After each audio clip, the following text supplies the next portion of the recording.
अवाजी समातुन ताईं radio voice of Sindh London.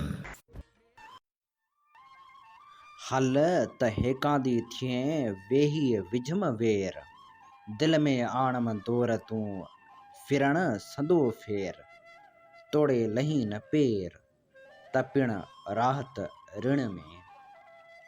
भलारे भिट धणी जे भलारे बैत सां मुंहिंजी आवाज़ मुसाफ़िर radio voice of Sindh London तां थी दुनिया जे कुंड कुड़छ ताईं जंहिंजा माग ॿुधिजे पियो उन्हनि मिड़नी महिरबाननि खे सिक भरियो सलाम शाल क़बूल पवे।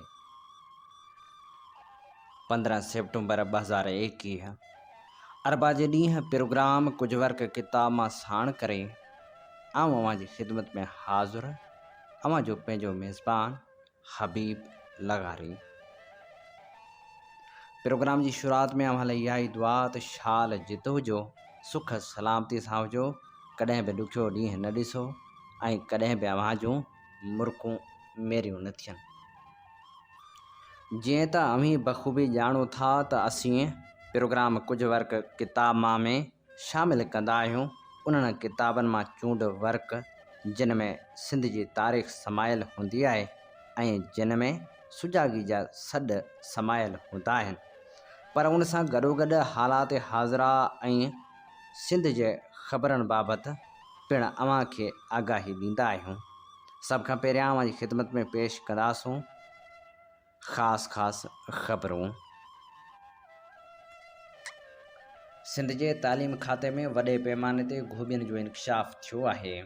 इन हवाले सां ट्रांसपेरेंसी इंटरनेशनल पाकिस्तान सिंध हुकूमत खे हिकु ख़त लिखी चयो आहे त तालीम खाते ॿिनि शागिर्दनि जे वेहण लाइ इस्तेमालु थींदड़ 5700 जी डेस्क 29,500 रुपयनि में ख़रीद कई आहे। रिपोर्ट मूजिबि ट्रांसपेरेंसी इंटरनेशनल पाकिस्तान सिंध जे वॾे वज़ीर खे ख़त लिखी शिकायत कई आहे त सिंध सूबे जे तालीम खाते में मुबैना तौर ते उहा डेस्क 320 सैकड़ो वधीक क़ीमत ते ख़रीद कई वई आहे, जंहिं सबबि क़ौमी नाणे खे 3 अरब 30 करोड़ जो नुक़सानु थियो आहे। सैयद मुराद अली शाह खे लिखियल ख़त में चयो वियो आहे त school education and literacy department 10 जून 2021 ते सूबे जे स्कूलनि में डेस्कनि जी सप्लाई ऐं डिलीवरी लाइ 4 ठीका ॾिना आहिनि, जंहिंजी मालियत 5 अरब रुपया आहे। ख़त में चयो वियो आहे त हिकु डेस्क जी क़ीमत 23,985 रुपयनि खां 29,500 रुपया टैक्स सां गॾु रखी वई आहे। TIP वधीक चयो आहे त एतिरी वॾी तइदाद में डेस्कनि जी ख़रीदारी लाइ school education and literacy department पारां 2 साल अॻु यानी 17 फरवरी 2019 ते बि अहिड़ो ई ठीको जारी कयो वियो हो। उन हवाले सां ईंदड़ वाक़नि में हिकु डेस्क जी वधि खां वधि क़ीमत 5,700 रुपयनि खां 6,860 रुपया टैक्स सुमेत हुई, पर तालीम खाते अणॼाण सबबनि जे बुनियाद ते घटि क़ीमत ते ठीका न ॾिना। TIP जे ख़त में चयो वियो आहे त 5,700 रुपयनि जी हिकु डेस्क जी क़ीमत 23,985 रुपयनि खां 29,500 रुपया रखी वई आहे, जेका भेट कई वञे त ख़बर पवंदी त 320 सैकड़ो इज़ाफ़ी क़ीमतनि ते नओं ठीको ॾिनो वियो आहे, जंहिंसां क़ौमी नाणे खे नुक़सानु पहुतो आहे। ख़त में वधीक चयो वियो आहे त स्कूल एजुकेशन ऐं लिटरेसी डिपार्टमेंट इंजीनियरिंग जी इंतिहाई मुहांगी क़ीमत 24,500 रुपया फ़ी डेस्क लॻाई आहे, जॾहिं त ओपन ॿोली में ॾिसूं त मार्केट जे क़ीमतनि मूजिबि तालीम खाते खे ॾिनल क़ीमतनि में ॿुधायो वियो हो त डेस्क जी क़ीमत सिर्फ़ 6,860 रुपया आहे। ख़त में इहा बि सिफ़ारिश कई वई आहे त जेकॾहिं इल्ज़ाम सही आहिनि त पोइ जवाबदारनि ख़िलाफ़ सख़्त कार्रवाई कई वञे। कुनरी भरिसां ॻोठ प्यारो खान चांडियो में घरनि जे भरिसां ॿनी में कपह जे फसल में 11,000 वोल्टेज जूं बिजली जूं तारूं किरी पियूं, जंहिं में विचड़ी करंट लॻण सबबि 2 पोरित 50 वरहनि जो मोहम्मद अशरफ चांडियो ऐं 35 वरहनि जो अब्दुल लतीफ़ चांडियो फ़ौत थी विया। जॾहिं त वाक़े ख़िलाफ़ दड़ेलो में शटरबंद हड़ताल करे एहतिजाज कयो वियो, एक्सी ने डिघड़ी 2 LS खे मुअतल करे छॾियो। वारसनि चयो त बिजली जूं तारूं गुज़िरियल 6 महीननि खां ज़मीन ते पियल आहिनि। बार बार शिकायतुनि बावजूदि अज़ालो नथो कयो वञे। कमंद जो अघु अञा तइ न थी सघियो आहे। आबादगार 250 रुपया ऐं पासमा 220 रुपया फ़ी मण ते बज़ीद आहे। ज़राअत खाते वारे सूबाई सलाहकार जी सदारत में कमंद अघु मुक़ररु करण बाबति ऐं शुगर मिलूं हलाइण ऐं आबादगारनि जा मसइला हल करण बाबति इजलास थियो। आबादगारनि कमंद जो 250 रुपया फ़ी मण ऐं मिलूं अक्टूबर में हलाइण जी तजवीज़ ॾिनी, जॾहिं त पासमा 220 रुपया फ़ी मण मुक़ररु करण जी तजवीज़ ॾिनी। शुगर बोर्ड जी पहिरीं गॾिजाणी में तजवीज़ ॾिनी हुई त कमंद फ़ी मण 250 रुपया कयो, पर शुगर मिल वारनि एतिराज़ कंदे 222 रुपया अघु मुक़ररु करण जो चयो। कंबर वेझो मुगेरी बिरादरी जे ॿिनि धुरियुनि में हलंदड़ पुराणे खूनी तकरार तां नूरवाह वेझो हथियारबंदनि फायरिंग करे 2 ॼणनि खे क़तल करे छॾियो। हथियारबंदनि जे हमले में कादर बख्श मुगेरी ऐं कुर्बान मुगेरी क़तल थी विया। 10 साल अॻु हाणोकी मक़तूल धुर फैज़ मोहम्मद मुगेरी खे कारह इल्ज़ाम हेठि क़तल कयो हो, जंहिंजो 2 साल अॻु फ़ैसिलो थियो हो, जंहिंजो ॾोही धुर 60 लख ॾंड भरे ॾिनो हो। साॻी तकरार तां 5 महीना अॻु क़तल थियल फैज़ मोहम्मद मुगेरी जी धुर अरबाब मुगेरी खे क़तल कयो हो, जंहिंजे क़तल केस में क़तल थियल कादर रमज़ान मुगेरी जवाबदार ॼाणायल हुआ। अरबाब मुगेरी जे क़तल केस में जवाबदार ॼाणायल खे कोर्ट सगोरी बाइज़त बरी करे छॾियो हो। जिते क़तल थियल अरबाब मुगेरी जे क़तल जे पलांद कंदे 2 ॼणनि खे लाड़काणो नूरंग वेझो हथियारबंदनि फायरिंग करे क़तल करे छॾियो। मक़तूलनि जा लाश ज़रूरी कार्रवाई बाद वारसनि हवाले कया विया। ओगरा हिकु भेरो ॿीहर पेट्रोलियम शयुनि जे अघनि में वाह जी समरी पेट्रोलियम डिवीज़न खे मोकिले छॾी आहे। ज़रियनि मूजिबि ओगरा पेट्रोल जी क़ीमत में फ़ी लीटर 1 रुपयो वाह जी तजवीज़ ॾिनी आहे, जॾहिं त हाई स्पीड डीज़ल जी क़ीमत में 10 रुपया 50 पैसा फ़ी लीटर वाध जी तजवीज़ ॾिनी वई आहे। ज़रियनि जो चवणु आहे त गासलेट जी क़ीमत में 5 रुपया फ़ी लीटर ऐं लाइट डीज़ल जी क़ीमत में 5.5 रुपया फ़ी लीटर वाध जी तजवीज़ ॾिनी वई आहे। ज़रियनि मूजिबि पेट्रोलियम शयुनि जे अघनि में वाह जो फ़ैसिलो नाणे वारी वज़ारत वज़ीर आज़म सां मुशावरत बाद कंदी।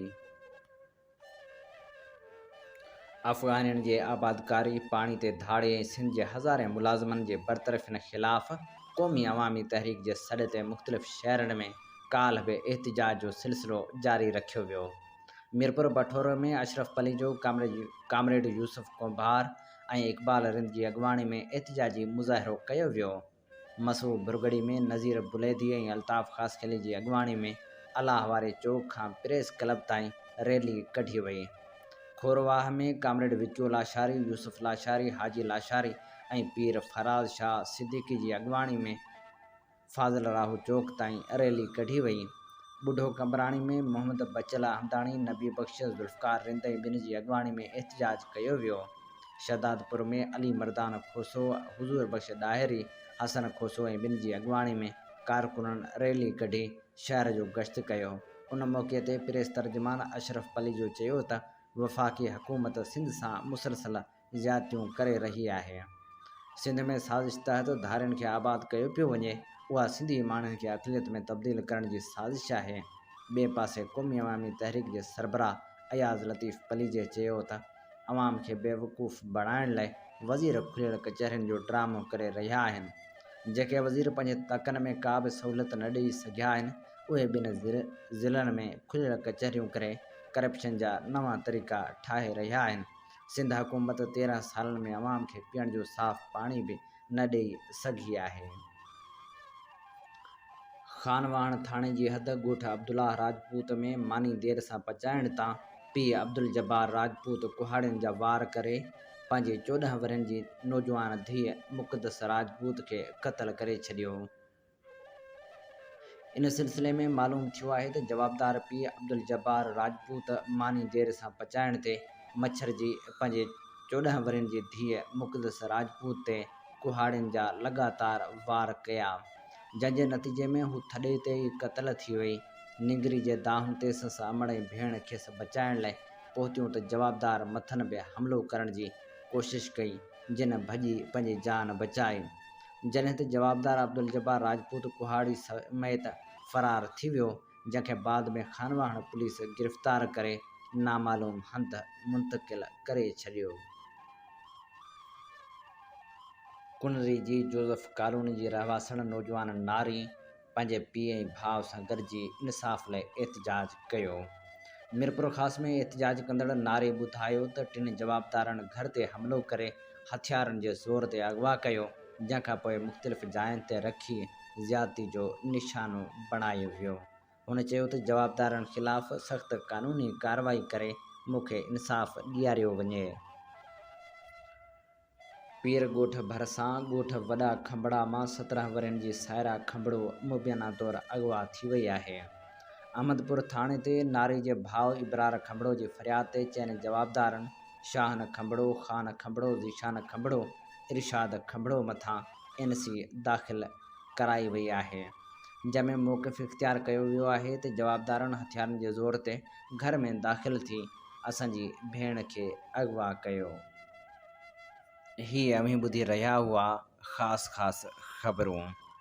ऐं हाणे प्रोग्राम में शामिलु करियूं था एडिटोरियल। जी हा, असां अॼोको एडिटोरियल अव्हां लाइ चूंड कयो आहे रोज़ानी सोभ अख़बार मां, जंहिंजो उनवान आहे मीडिया अथॉरिटी बिल ख़िलाफ़ सहाफ़ियुनि जो आवाज़ ॿुधणु घुरिजे।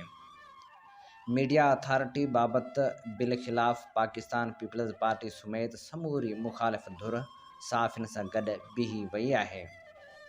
मुख़ालिफ़ धुर मीडिया अथॉरिटी बाबति बिल ख़िलाफ़ सदर जे ख़िताब दौरान पार्लियामेंट में सख़्तु एहतिजाज कंदे स्पीकर जी डाइस जो घेरो करे वरितो ऐं पोइ वॉकआउट पिणु कयो। उन सिलसिले में मुख़ालिफ़ धुर सूमर ॾींहुं पार्लियामेंट जे गॾियल इजलास में सदर आरिफ अलवी जे ख़िताब दौरान मीडिया अथॉरिटी बाबति बिल ख़िलाफ़ सख़्तु प्ले कार्ड खणी एहतिजाज कयो ऐं स्पीकर जी डाइस जो घेराव करे वरितो, जंहिंखां पोइ मुख़ालिफ़ धुर ऐवान मां वॉकआउट पिणु कयो। पाकिस्तान पीपल्स पार्टी जे चेयरमैन बिलावल भुट्टो, मुख़ालिफ़ धुर जे अॻवान शहबाज शरीफ़, असफंद यार वली ऐं मेंबरनि पार्लियामेंट ॿाहिरां पाकिस्तान यूनियन ऑफ जर्नलिस्ट जे इंतिज़ाम हेठि लॻल एहतिजाजी धरणे में पिणु शिरकत कई। उनखां सवाइ PDM जो सरबराह मौलाना फज़लुर रहमान पिणु धरणे में पहुची वियो। उन मौक़े ते ख़िताब कंदे बिलावल भुट्टो चयो त जेकॾहिं हुकूमत मीडिया अथॉरिटी बिल ज़ोरी मंज़ूर करायो त अदालत में वेंदासीं। हुन चयो त जिन सहाफ़ियुनि ते हमला थिया, जेसिताईं उहे मुतमइन न थींदा तेसिताईं असां बि मुतमइन न थींदासीं। तारीख़ में एतिरी गैर फ़ाल पार्लियामेंट कॾहिं न ॾिठीसीं। हाणोकी पार्लियामेंट में मुख़ालिफ़ धुर खे त ॻाल्हाइण बि नथो ॾिनो वञे। शक आहे त हुकूमत पार्लियामेंट जे कंहिं गॾियल इजलास में मीडिया अथॉरिटी वारो बिल पास कराए थी। अॼु सहाफ़त जी आज़ादी ऐं कढियल 20,000 मुलाज़िमनि जे हक़ लाइ पार्लियामेंट जे गॾियल इजलास में शिरकत कंदासीं। बिलावल भुट्टो नौकरियुनि मां निकितल मुलाज़िमनि जे एहतिजाज में पिणु शरीक थियो, जिते ख़िताब कंदे हुन चयो त हुकूमत मुलाज़िमनि खे हटाए न रुॻो 20,000 कुटुंबनि जो मुआशी क़त्ल कयो आहे, पर जमहूरियत ते पिणु धाड़ो हयो आहे। क़ौमी असेंबली में मुख़ालिफ़ धुर अॻवान शहबाज शरीफ़ चयो त PMDA जे कारे क़ानून जी मज़म्मत करियूं था, उहो कारो क़ानून कॾहिं बि पास थियणु न ॾींदासीं। PDM जूं समूरियूं पार्टियूं सहाफ़ियुनि सां गॾु आहिनि। अपोज़िशन अॻवान चयो त मीडिया जी आज़ादी लाइ मीडिया पाण जंग विढ़ी आहे। उहो कारो क़ानून पास करण जो न हुकूमत में दम आहे, न ई असां ईअं थियणु ॾींदासीं। उन मौक़े ते ANP जे अॻवान असफंद यार वली चयो त हुकूमत मीडिया खे ज़ंजीरनि में ॿधणु घुरे थी। नून लीग जे अॻवान अहसन इक़बाल ख़िताब कंदे चयो त मीडिया जी आवाज़ दॿाइण जी कोशिश कई पई वञे। असां सम्झूं था त हिन खां अॻु बि मीडिया ते ॾुखिया ॾींहं अची चुका आहिनि ऐं अहिड़ी कोशिश हर वक़्तु थींदी रही आहे त जीअं मीडिया जो आवाज़ दॿायो वञे। ख़बर नथी पवे त आख़िर उहो सॼो अमल छो पियो कयो वञे। असां सम्झूं था त हुकूमत खे हाणे अहिड़ो बिल वापसि वठणु घुरिजे ऐं पंहिंजे दामन ते मीडिया मथां पाबंदी जो दाग़ न लॻाइणु घुरिजे। इहो ई हुकूमत जे हक़ में बहितरु थींदो। अॼु उस्ताद भगत ताराचंद भील जी वरसी मल्हाई पई वञे। खेसि भेटा पेश करण लाइ शामिल करियूं था शम्स मगरियो जूं लिखियल ख़ूबसूरत सिटूं। हूअ ॿिन्ही अखियुनि खां नाबीन हो, पर ही घणो कुझु ॾिसंदो हो। हुन जी नज़र लोभ ऐं माया सां भरपूर लोभ खां घणो मथे हुई, या हुन सॼे संसार मंझां घणो अॻिते उन अमुल आस्थान ते पहुती हुई, जिते सुहिणी लतीफ़ जी सरपरस्ती में फ़क़ीर अमीरे खे उछलाए अची मटलियूं मचाए मस्त अलस्त थी ध्यान में जियो लॻाए मालिक सां मुखातिब थींदा आहिनि। उते तसौफ़ जी तार दरियाव मां सनानु करे अलहामियत पंहिंजे भिनल वारनि जी ख़ुशबू जंहिंजे नशनि में निहोड़ियल उन्हनि अलबेलनि ते निगाह उछले थी, तॾहिं मस्ती जे आलम में उहे फ़क़ीर इन हक़ जा नारा हणी जोश में होश वञाए वेंदा आहिनि। उहे वहदतुल वजूदी राग विराग खां नाच नृत्य ताईं सभु हीला हलाए पंहिंजो यार रिझाए वठंदा आहिनि। उहो लोक लेखे अंधो फ़क़ीर तारो भील खाणी जे मंठार फ़क़ीर जे उन पिड़ जो रागी हो, जिते कोराई फ़क़ीरनि खां वठी सॼण फ़क़ीर ऐं फ़क़ीर मरहूम अली हसन मरी खां वठी मरहूम सोराब ऐं जमालुद्दीन फ़क़ीर ताईं अनेक सूफ़ी रागी सालियानी सलाम ॾींदा रहिया आहिनि। ऐं हिन आस्थाने ते खेसि राग जो वारो बि तॾहिं मिलंदो जॾहिं असुर तारो भरंदो हो। भगत ताराचंद भील उस्ताद मंज़ूर अली ख़ान जो शागिर्द हो, ऐं जॾहिं ॻाईंदो हो त उस्ताद मंज़ूर अली ख़ान यादि अची वेंदो हो। ख़ान साहिब उस्ताद दीन मोहम्मद ऐं ख़ान साहिब उस्ताद गुलज़ार अली ख़ान खां पोइ उस्ताद भगत ताराचंद भील जे यार सां विसल ऐं असांजे पापी लोक खान लाॾाणे खे 3 साल गुज़री विया। काश को वॾो फ़क़ीर खेसि यादि करे हा ऐं हिकु महफ़िल संस यादि में रखराए हा। हिन ख़ूबसूरत लिखणी जो लेखक हो शम्स मगरियो। शुरू खां वठी असांजी कोशिश रही आहे त असीं प्रोग्राम में उन्हनि शख़्सियतनि खे बि भेटाउनि जा गुलाब आछींदा रहूं, जिन जो सिंध जी ख़ुशहाली लाइ अहम किरदारु रहियो आहे। जेके माण्हू ॾुख न हूंदे बि बुख न हूंदे बि धरती लाइ धरती जे मज़लूम माण्हुनि लाइ जाखोड़ींदा रहिया आहिनि। अहिड़नि ई माण्हुनि में दीवान भगवान दास जो बि शुमार थींदो हो। हू जेको क़ौमी तहरीक जो अहम किरदारु हो, खेसि भेटा अर्पींदे ख़ूबसूरत लेखक आज़म भट्टी लिखे थो, हिकिड़ो दीवान भगवान दास हो। हू सियासत खां मायूस न हो। हूअ पंहिंजे जोहर में मुकमिल क़ौमप्रस्त हो, पर हू मक़ामी दोस्तनि जे रवैयनि खां मायूस हो। एतिरे क़दुरु जो तमामु घटनि दोस्तनि बि हुन सां बेवाजिबियूं कयूं। उन वक़्तु जिन सां भॻवानु सलाड़ियल हो, उहे बि तमाशाई बणिजी बीही रहिया। तोड़े जो हूअ कंहिं बि दोस्त जे मामले में शौरी तौरु लातालुक न बणियो हो। संस दोस्तनि खेसि निंधड़को करे छॾियो, जिन जी अहिड़ी रवश खेसि पासीरो करे विहारे छॾियो। बसि हुन जो वॾो ॾोह इहो हो त हू दीवान हो, बहादुर हो, सचो क़ौमप्रस्त हो। हुन में लातादाद सलाहियतूं हुयूं। दोस्तनि जे रवैयनि खेसि मायूस कयो। जेतोणीकि हूअ ख़ामियुनि खां ख़ाली न हो, पर संस ख़ामियुनि ते संस ख़ूबियूं हावी हुयूं। हूअ बहितरीन इंसान हो। देश जो दर्द ऐं क़ौमी सियासत संस अंदर में घर करे वेठल हुई। साईं जी एम सैद जो सचो पैरोकार हो। आख़िर ताईं हुन क़ौमी सियासत खे वक़्त जो ज़ियान न सम्झो। किथे बि कंहिं बि महल बि हू हर कंहिं खे कमु अचण वारो शख़्स हो। तोड़े जो वक़्त जे वहकरनि खेसि वफ़ा जूं हवाऊं घटि ई खाइण ॾिनियूं। बाक़ी मिटनि माइटनि दोस्तनि जा हज़ारे ॾुख साह में सांढे असां खां हमेशह लाइ विछड़ी हिकु अहिड़ो ख़्यालु छॾे वियो, जंहिंजे पूरे थियण खे सालनि पुॼाणा का उमेद नसीब न थी सघी आहे। दीवान भगवान दास वल्द धर्मूमल लुहाणा 10 जनवरी 1964 ते टंडे मोहम्मद ख़ान शहर में पैदा थियो। प्राइमरी तालीम government main primary school Tando Mohammad Khan मां हासिलु कयाई। मैट्रिक मातरी हाई स्कूल मां 1981 में पास करे 1983 में government boys degree college Tando Mohammad Khan मां इंटर पास कयाई। सिंध यूनिवर्सिटी मां 1985 में BSc ऐं 1988 में MA इकनॉमिक्स कयाई। 1981 में इदारा रोशन अदब टंडो मोहम्मद ख़ान जे प्लेटफार्म तां अदबी सरगर्मियुनि जी शुरूआति कयाई। 19 साल जीअं सिंध स्टूडेंट्स फेडरेशन जो मेंबर बणिजी शागिर्द सियासत जो आगाज़ पिणु कयाई। जंहिं बाद जसाफ तालके टंडे मोहम्मद ख़ान उन बाद ज़िले हैदराबाद जो ज़िले उहिदेदार पिणु रहियो। 1985 में वर्क्स ऐं सर्विस खाते में सरकारी मुलाज़मत इख्तियार कयाई। जसाफ़ जे प्लेटफार्म तां शागिर्द सियासत में इंतहाई सरगर्म किरदार अदा करण बाद जीए सिंध मुहाज़ टंडो मोहम्मद ख़ान जो सरगर्म मेंबर ऐं केतिरा ई भेरा उहिदेदार रहियो। 1995 में जॾहिं साईं जीएम सैद इंतहाई अलालत वारी हालत में जना अस्पताल कराची में दाख़िल हो त संस आज़ादाणे तरीक़े सां इलाज जूं सहूलियतूं मुयसर करे ॾियण वारे मुतालबे ते समूरी सिंध उथी खड़ी थी हुई। उन सफ़र में दीवान भगवान दास टंडो मोहम्मद ख़ान में क़ौमी तहरीक जे काफ़िले सां पेश हो।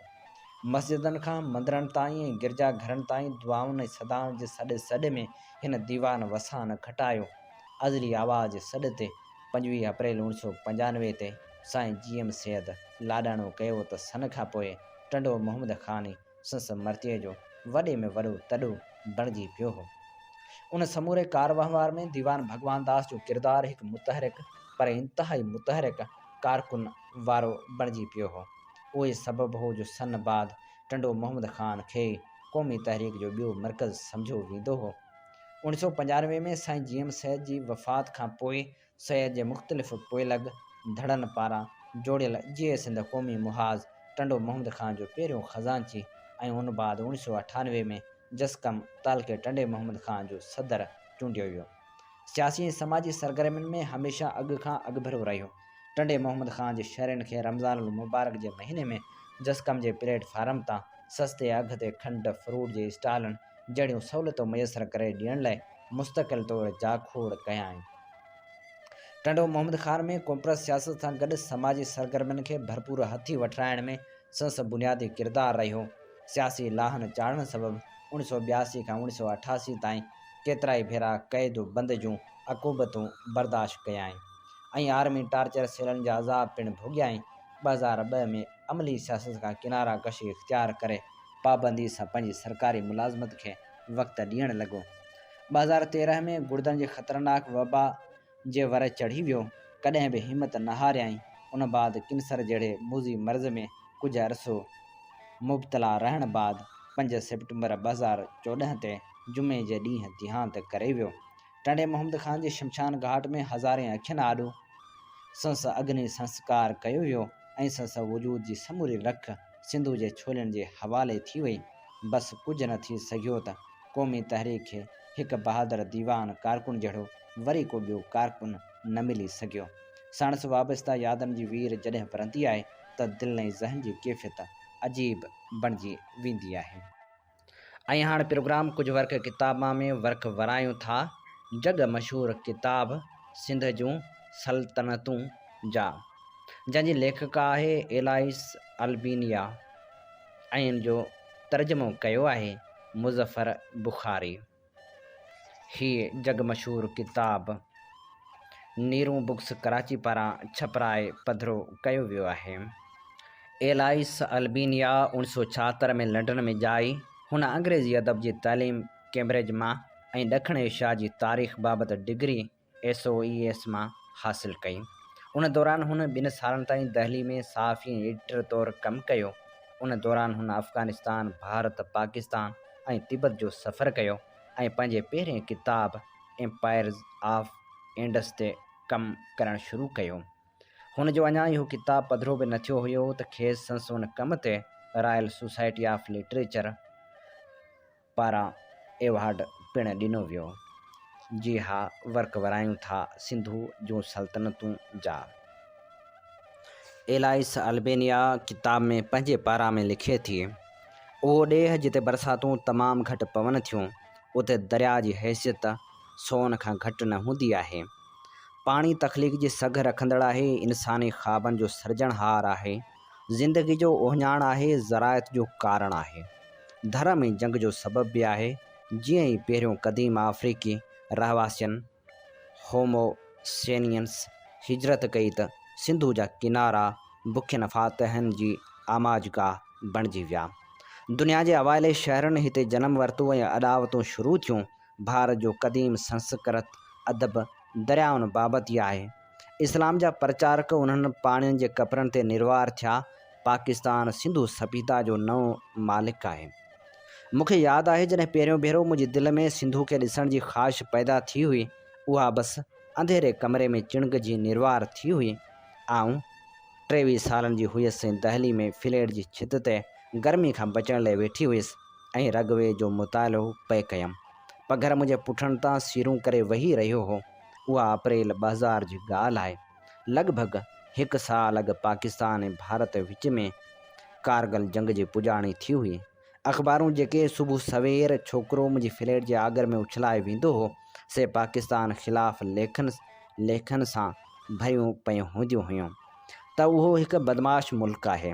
फ़ौजी काउ बॉइज़ उते हुक्मरान आहिनि, कातिल बुनियाद परस्त उते रहनि था। मतिलबु त दिमाग़ी माले खोलिया ऐं चरियाब जो माहौल हो जेको चौफेर पखिड़ियल हो। बसि उहो ई सुवालु हो त परेशान पाड़ेसरी क़ौम छा थी चाहे। मूं 3000 साल पुराणा अशलोक स्कैन करणु शुरू कया। उन वक़्तु अॻे निमाज़ जे बांगनि जो आवाज़ कन ते पयमि जेके दहली जी मस्जिदनि मां अची रहियूं हुयूं। मूं संस्कृत साधुअनि जे दरिया बाबति तारीफ़ पढ़ी जिन सिंधु खे नाक़ाबिले तस्ख़ीर करार ॾिनो हो। हिंदू मत जे मातृभूमि भारत न पर पाकिस्तान आहे जेको उनजो ख़ौफ़नाक पाड़ेसरी आहे।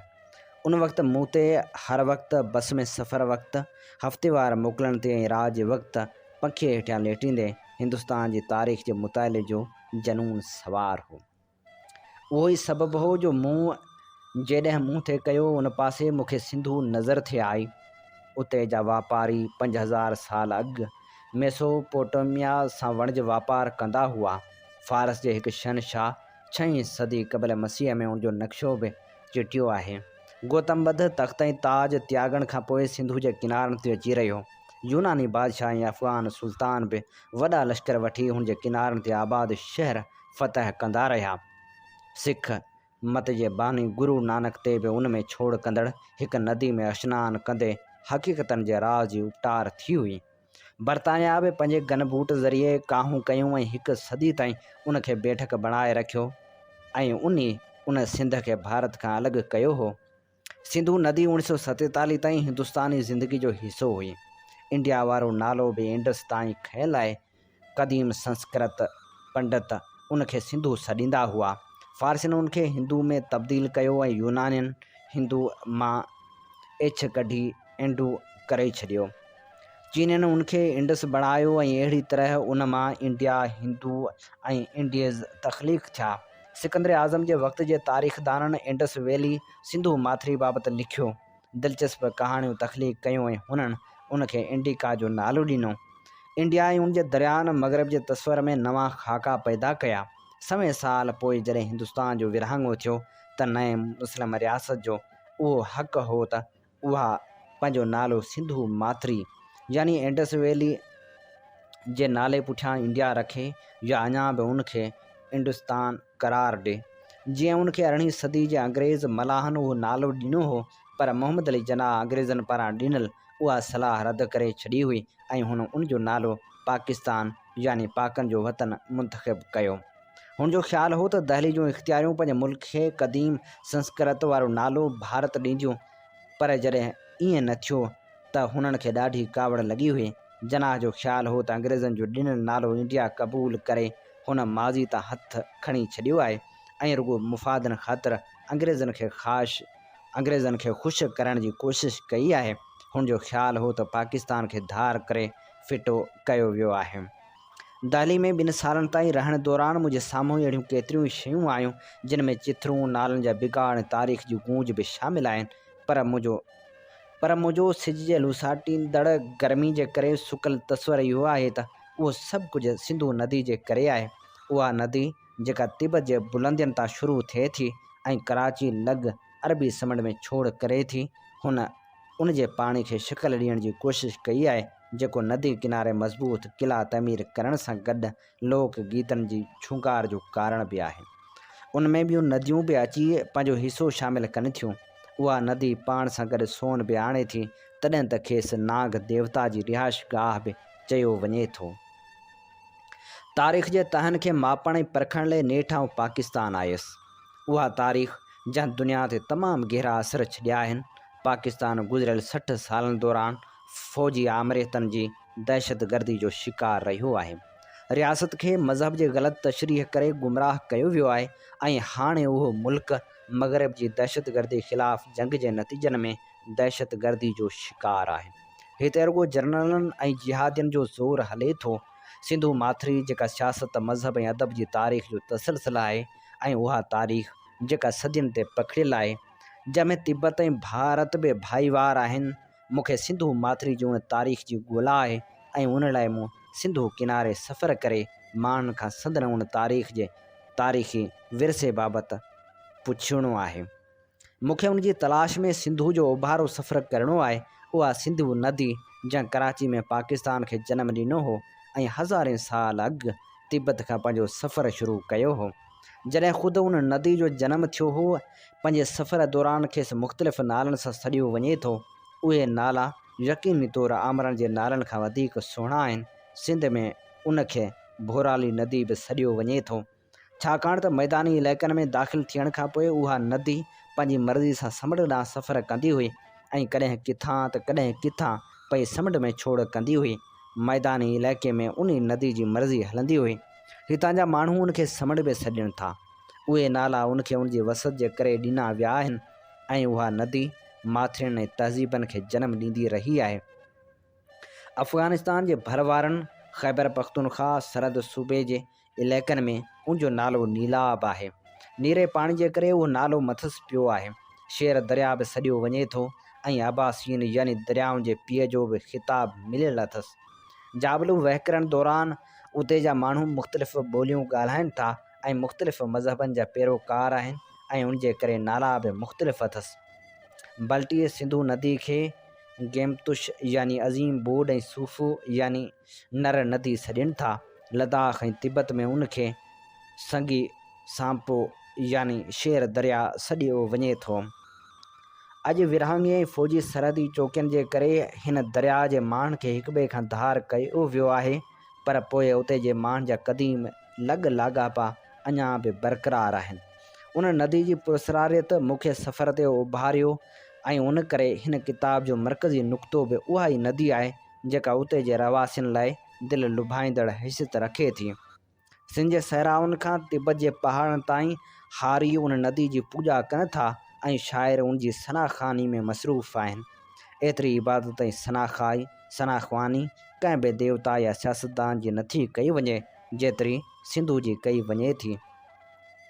तोड़े जो अॼु ही दरिया बसि रस्मी तौरु मौजूदु आहे। क़दीम संस्कृत जे अशलूकनि ऐं अंग्रेज़ी राज दौरान उनखे जेका हैसियत हासिलु हुई, तंहिंमें हींअर कुझु घटिताई ज़रूरु थी आहे। अंग्रेज़ राज दौरान मक़सद ऐं सफ़री सहूलियतनि हासिलु करण लाइ सिंधु नदी खे बचाव बंदनि में क़ैद कयो वियो ऐं फ़ौजी आमरे जे ॾींहंनि में उन ते डैम अॾिया विया। उन जा असर रहवासियुनि ते बि पिया। हाणे उन नदी जे किनारनि ते इंसानियत बदिरां वहशत जो राज आहे। अॼु जॾहिं आउं सिंधु नदी बाबति सोचां थी त मूंखे उहे क़दीम संस्कृत जा अशलूक यादि अचनि था जेके पूॼारियुनि जी ज़ुबान ते हूंदा हुआ। अहिड़ा ई गीत यूनानी सिपाहियुनि ऐं सूफ़ी दरवेशनि जी ज़ुबान ते बि रहिया। सदियुनि जो सफ़र कंदे उहे लफ़्ज़ अॼु जॾहिं असां ताईं पहुचनि था त उहो अहसासु ॾियारीनि था त सभु कुझु ख़तमु थी रहियो आहे। हीअ असीं अव्हांजी ख़िदमत में पेश करे रहिया हुआसीं किताब सिंधुअ जूं सल्तनतूं। जी हा, सिंधु जूं सल्तनतूं मां लेखका एलाइस अल्बेनिया जो लिखियलु पंहिंजे पारां। अमी ॿुधी रहिया आहियो radio voice of Sindh London ऐं अव्हांजी ख़िदमत में प्रोग्राम पेश कयो पियो वञे कुझु वर्क किताब मां। कुझु वर्क किताब मां में आऊं अव्हांजो मेज़बान आहियां हबीब लगारी। ऐं हाणे प्रोग्राम कुझु वर्क किताब मां में वर्क वरायूं था नामियारे नावल नवीस लेखक ऐं सहाफ़ी सिराजुल हक़ मेमण जे किताब मरण मूसिया आवजा। हिन मज़ाहिमती नावल जी अॼु असीं अव्हांजी ख़िदमत में पेश करियूं था आख़िरी क़िस्त। वरियाम जे रूह में कोहराम मतल हो। हुन ईअं महसूसु कयो ॼण हू ॿिनि शहज़ोर घोड़नि जे पुछनि में ॿधल हो ऐं ॿई घोड़ा हिक ॿिए जो उबतड़ छिके हुनखे चीरे ॿध करे रहिया हुआ। हिकिड़े तरफ़ सिंध हुई, ॿिए तरफ़ नूरी हुई। सिंध खे हुनजी ज़रूरत हुई पर नूरी खे बि त हुनजी ज़रूरत हुई। मतां मूंखे त नूरी जी ज़रूरत कान्हे। उहो सुवालु मुंहिंजे ज़हन में पोक जियां धुॾणु लॻो। हूअ तहखाना टिपंदो महल सराय जे हेठियां अची पहुतो हो। जेकॾहिं महल अंदरि पहुची बि वियो तॾहिं बि नूरी खे अलाए किथे रखियो हूंदाऊं। हिकिड़े पहरेदार खां खंजर जी नोक ते हुन सभु पार पता त पुछा हुआ, पर मुग़ल महल सराय खे अंदरां हुन कॾहिं ॾिठो कोन हो। पर वरी बि दिलि खे उहो ॾढ ॾींदो रहियो त अंदरि वञी मुल्तान लधो सो आउं बि पंहिंजी मंज़िल ते ज़रूरु रसंदुसि। पंहिंजे पोयां हल्को खड़को ॿुधी हूअ छप हणी बीही रहियो। का कनीज़ पंहिंजे ॿार सां सरगोशियूं करे मोटी रही हुई। उहो ई मौक़ियो हो। हुन सोचियो। हूअ ॿिलीअ पेर हलंदो अची मथां कड़कियो। कनीज़ जो साह सुकी वियो। आका रहम, ख़ुदा जे वास्ते मूं ते रहम कर। डिॼ न, आउं तोखे को बि इज़ाउ कोन ॾींदुसि। रुॻो मूंखे सिंधी कनीज़ जे हुजरे ताईं पहुचाइण में मदद कर। कनीज़ घड़ी लाइ दिलि मन हयो, पर पोइ पंहिंजे पोयां अचण जो इशारो करे अॻियां थी केतिरा ई मरहला टिपी हूअ हुनखे नूरी जे हुजरे ताईं वठी आई। हाणे त मूंखे छॾ, उहो खंजर त हटाए, कनीज़ मिंथ कंदे चयो। पर हुन रुॻो हथ जे इशारे सां खेसि अंदरि हलण जो उञाण ॾिनो। साम्हूं पलंग ते का ज़ाइफ़ा अची चादर ताणियो सुतल हुई ऐं हिकिड़ी कनीज़ निमाज़ पढ़ी रही हुई। हुनखे ॾिसी हुन सलाम वरायो। हुनजे अखियुनि में अथाह दर्द जो दरिया छोलियूं हणी रहियो हो। लुड़क संस गलनि ते सुकी विया हुआ। वरियाम, तोखे ॾाढी देरि थी वई। छो, छा थियो? हुन कुझु न सम्झंदे चयो। हू ॿ क़दम खणी पलंग ताईं आई ऐं नूरी तां चादर हटाए छॾियाईं। वरियाम नूरी ॾांहुं ॾिठो। उन मुर्ख खे ॾिठो जेका हुनजे चपनि ते बर्फ़ जा ॼमी वई हुई। हुन संस बंदि अखियुनि ॾांहुं ॾिठो। हुन ईअं महसूसु कयो ॼण त जेतोणीकि हुन जूं अखियूं बंदि हुयूं, पर हू खेसि ॾिसी रही हुई ऐं संस अखियूं खुलियल हुजण जे बावजूदि अंधियूं हुयूं। हुनजे रूह अंदरि का शइ भॼी भोरा भोरा थी वई ऐं हू घड़ी लाइ पलंग जी कुंड ते वेही रहियो। हुनजी आख़िरी ख़्वाहिश इहा हुई त तूं सिंध मोटी वञ। सिंध खे तुंहिंजी ज़रूरत आहे। चइजांसि त सिंध खे परते। हुन अखियूं खणी कनीज़ जे मुंहं में निहारियो, जंहिंजे अखियुनि में दरिया हली रहियो हो। ऐं ॿुध वरियाम, मुग़लनि ते को बि एतबार न कजांइ। नूरी जो सुहाए तोखे। मुग़लनि ते असुलु भरोसो न कजांइ। मतां नूरी खां पोइ सिंध में वञाए वेही। हू उथियो। चोतरफ़ हर शइ मां नूरी जी मुर्क लियाका पाईंदे नज़र आई। हुनखे पंहिंजो अहसासु पाण सम्झ में न थे आयो। नूरी जे मरण जो एतबार करणु हुनजे वस खां बि ॿाहिरि हो। हुनखे एतबार न थे आयो त उन्हनि अखियुनि ई उन्ही मुर्क वारो माण्हू को लाश बि थी सघे थो। पर हुन नूरी जा लफ़्ज़ सुञाता, सिंध खे परते। हुनजे रूह जे रिण में दर्द जा थूहर ॼमी पिया। हुन जूं अखियूं बि पोसण लॻियूं, पर हुन खेनि मनह करे छॾी। न रुअणो न आहे। अखियुनि जो रोज़ ॿाहिरि अचण बदिरां हुनजे रूह में रड़णु लॻो। न रुअणो न आहे। ऐं जॾहिं शाही किले जे दरवाज़े ते पहुतो ऐं पंहिंजे हमराहनि सां मिलियो त रुॻो एतिरो चयाईं, हलो त हलूं अमन जी धरती ॾांहुं, जिते जंग असांजो इंतज़ारु करे रही आहे। सिंध में गुलाबनि जी मौसम हुई। कणकूं पची रास थियूं हुयूं। सिंध जा सुहिणा पखी बि सिंध वासियुनि वांगुरु सुरहा हुआ। छह छह लाई ॾिनी हुआऊं। कूंजनि जूं कतारूं का ॾुरांहें देस लाइ उसियूं हुयूं। वण ते ॿूर ॾिसी मुझी पयूं हुयूं ऐं सिंध जे सुहिणे आकाश में पए फेरियूं पाताऊं। सिंध सॼी फुलारजी पई हुई। माण्हुनि में अजीब अड़बंग जज़्बा ऐं उद्मा जागी पिया हुआ। मुग़लनि जितां किथां टपड़ ॿधणु शुरू कया हुआ। दरिया जे पेट में बि ॿेड़ा लहवारा अचण बदिरां उभारा चढ़ण लॻा हुआ। उन्हनि खे कंहिं बि कुझु न थे चयो। जेके काफ़िला उतर पे विया तिन खे बि कंहिं कुझु कोन थे चयो। ठठे में मुग़ल सौदागरनि पंहिंजो माल मरियूं विकिणण लाइ सिंधियुनि सां ॻाल्हाइणु शुरू कयो, पर सिंधी उहो सौदो करण लाइ तयारु न हुआ। किन तुरखाननि खे कोठियूं सूदियूं हुयूं। अलाए छो तुरखान बि ॾिनल हुआ। सिंधियुनि खे साम्हूं अचण खां लहराइण लॻा हुआ। ठठे में अफ़वाह हुली रहिया हुआ त रुस्तम बेग खे बि कोच करण जो फरमान मिलियो आहे। साम्हूं जे मैदान में बि मुग़ल छावणियुनि में बिनह माठ हुई। ईअं थे भाइयो ॼण त हूअ दिलमन हणी रहिया हुआ त सिंधियुनि खे सुलह जी आछ कजे या न। संदन एतिरो नुक़सानु थियो हो जो वधीक माण्हू माराइण बि अजायो हो। ॻाल्हि रुॻो इहा हुई त जेकॾहिं लश्कर पोइते मोट खाधी त सिंधी ठठे ताईं खेनि लुणंदा वेंदा। हुननि हिकु ॿ भेरो एलची मोकिले ख़बरचार वठण जी कोशिशि कई हुई त सिंधी कहिड़नि शर्तनि ते सुलह कंदा। उतां फ़क़्ति हिकिड़ो जवाबु थे आयो, मुग़ल सिंध छॾे वञनि। रुस्तम बेग मुग़ल सल्तनत पारां आण मञे ऐं शिकस्त खे तस्लीम करे। सावण हिकु भेरो वरी समूरे मैदान जो चकर हणी आयो। हुनजी ॾाढ़ी वधी वई हुई, हुनखे सुवारी ॾाढी थे ठही। हमराहनि खे साणुसि रुॻो इहा शिकायत हुई त हुनखे हफ़्ता थी विया आहिनि पर आराम नथे कया आहिनि। न ई हिकु हंधि टिकी के ॿ गिरह ते खाधा आहिनि। हिकिड़े छेड़े खां ॿिए छेड़े ताईं वेंदो ईंदो रहे थो। यार ईअं त तूं पाण खे अघो करे विझंदे। यारल खेसि मिंथ कंदे चयो, अदा हाणे अघाए जो वक़्तु वियो। हाणे त सिंध सॻी थी आहे, सो आउं किथे थो अघो थियां। हुन खिली ॻाल्हि टारे थे छॾी। अॼु बि जॾहिं संगत गॾु थी त पहिरें सभिनी इहा ई ॻाल्हि खईं, पर हू वरी बि लवाए वियो। अॼु त सिंध जी ॻाल्हि करियूं, सुभाणे ॾिठो वेंदो। मुंहिंजी सलाह आहे त हाणे मुग़लनि में दम न रहियो आहे, यको नगारो वॼाए मथनि हमिलो करियूं ऐं आख़िरी फ़ैसिलो थी वञे। सभिनी जी इहा राय हुई ऐं फ़ैसिलो इहो बीठो त टाक मंझंदि जो जॾहिं सिज नेज़े ते अचे तॾहिं नौबत वॼाइजे। अॻियां सावण जो जथो हूंदो, जंहिंमें 1000 खनि हमराह हूंदा। खाॿे साॼे खां ॿिया जथा हूंदा, पर पुठ ख़ाली न छॾिबी। उते वारा हमराह साम्हूं तयारु रहंदा, मतां तुरखान का हरकत कनि। हू अञा उथण ते हुआ त घोड़े जी टाबड़ करण ते पियनि। संदनि ख़ाबरू हो, जिए सिंध सदा जिए, जीअंदा ॾे ख़बर। सावण ॻाल्हि सम्झ में नथी अचे, पर मिर्ज़ा ईसा ख़ान तुरखान सानी लश्कर सां पियो अचे। अधो अधु तुरखान आहिनि, ॿियो अधु मुग़लनि जो आहे। तुरखान सेवण खां लथा आहिनि, मुग़ल बखर जा था ॾिसजनि। जीअं त हिबकने चयो, उन में सम्झ में न अचण वारी कहिड़ी ॻाल्हि आहे। तुरखान सम्झो आहे त मुग़ल भोरा थिया पिया आहिनि। सिंधनि में शायदि वेहण जो दम कोन रहियो हूंदो, सो मौक़ो इहो ई आहे त सिंध ते वरी कब्ज़ो करियूं। सो त बराबरि, पर जीअं तो वरी बि मुंझी पियो। पर छा? सावण थोरो विरची चयो। झंडो अछो फड़काईंदा अचनि। हाफ़िज़ बिलाल गॾु अथनि, जीअं तंहिंखे अञा बि पंहिंजी ॻाल्हि ते यकीन न थे आयो। हां, सो वरी कीअं? सभिनी खां दाह निकिरी वई। ॿेली ॻाल्हि त ॾाढी गरी थी, पर ख़ैर नुरल पोयों मुहाज़ मज़बूत रखिजो। अॻे मुहाज़ मां बि 5000 खनि हमराह पोएं मुहाज़ ते मोकिलिजो। असल कंहिं बि क़ीमत ते ईसा तुरखान जा माण्हू पंहिंजो संधो न टिपनि। जेको टिपे सो वरी जेरो न मोटे। सावण सख़्ती सां चयो। हू बि मुंझी पियो।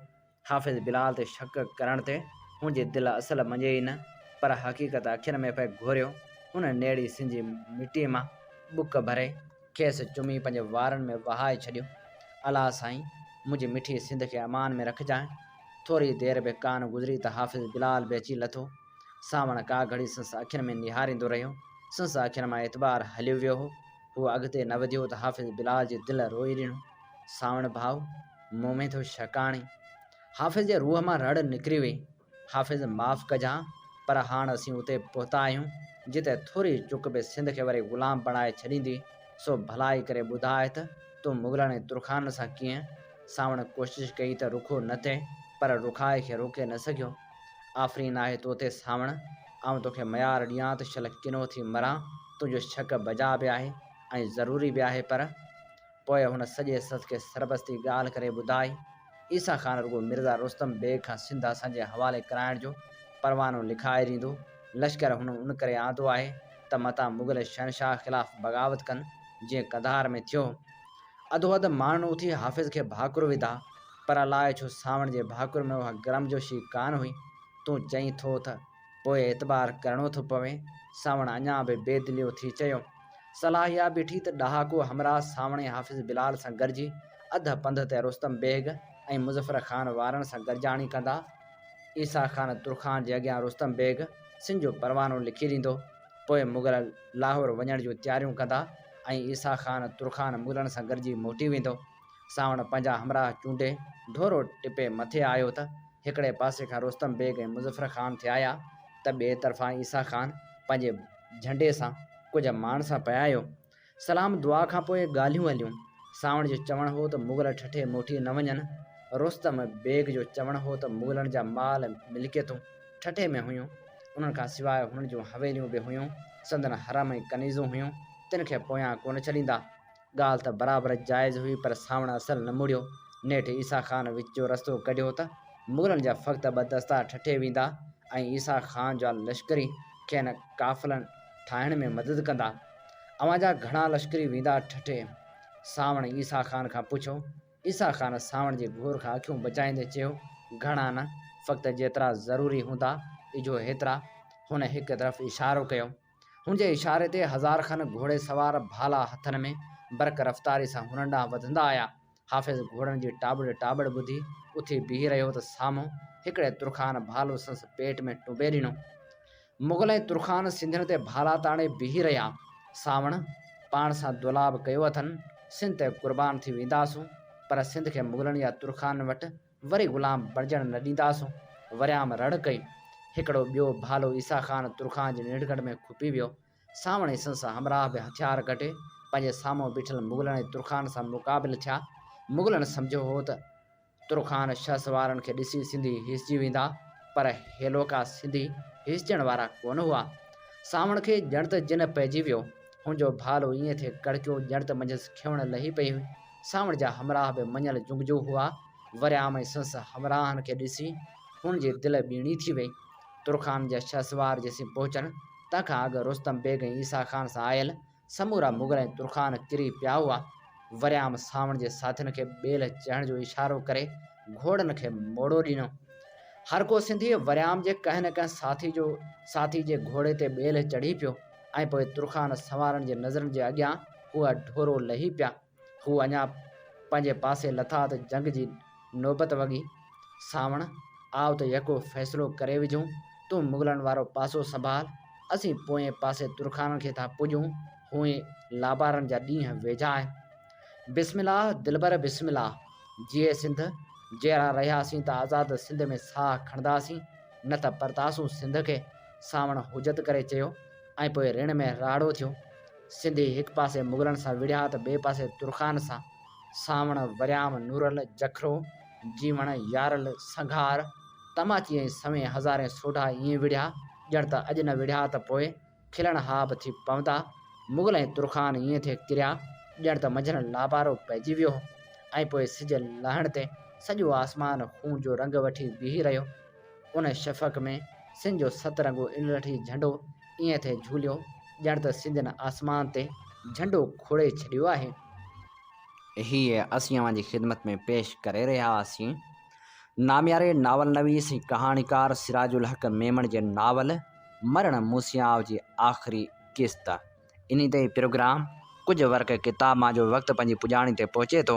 पंहिंजे मेज़बान हबीब लगारी खे ॾींदा इजाज़त इन साॻे दुआ सां त वसे भिट तुंहिंजी भलारा सदा सदा देस परदेस सारा वसन, कॾहिं सिंध सिंधी न मेरी थिए, कॾहिं मोड़ कंहिंजा न मुरझाइजनि।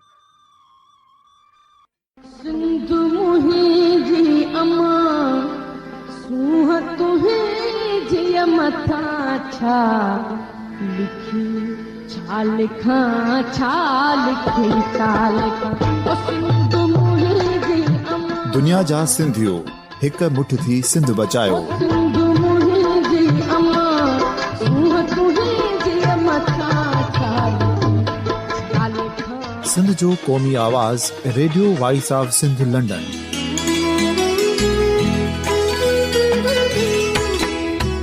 Radio voice of Sindh London पंहिंजी नशरियात में सिंध जी सियासत, समाज, इक़्तिसादियात, तारीख़, क़ौमी उमंगुनि ऐं अख़लाक़ियात मुतलिक़ सिंध जी हक़ीक़ी तर्जुमानी कंदे प्रोग्रामनि खे असराइतो बणाइण लाइ सिंध जे घण घुरनि ऐं धरतीअ सां प्यार कंदड़ अदीबनि, दानिश्वरनि, सहाफ़ियुनि, उस्तादनि, वकीलनि ऐं हर तबिके जे मानवारनि सजणनि खे सिंध में शऊरी इनक़लाब लाइ सहकार जो सॾु ॾियूं था।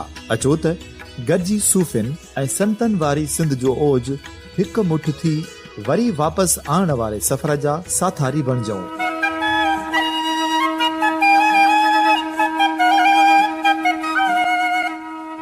हिकु नए सुबुह जी शुरूआत जो पड़ाॾो घर घर ॻोठ ॻोठ ऐं शहर शहर ताईं पहुचायो।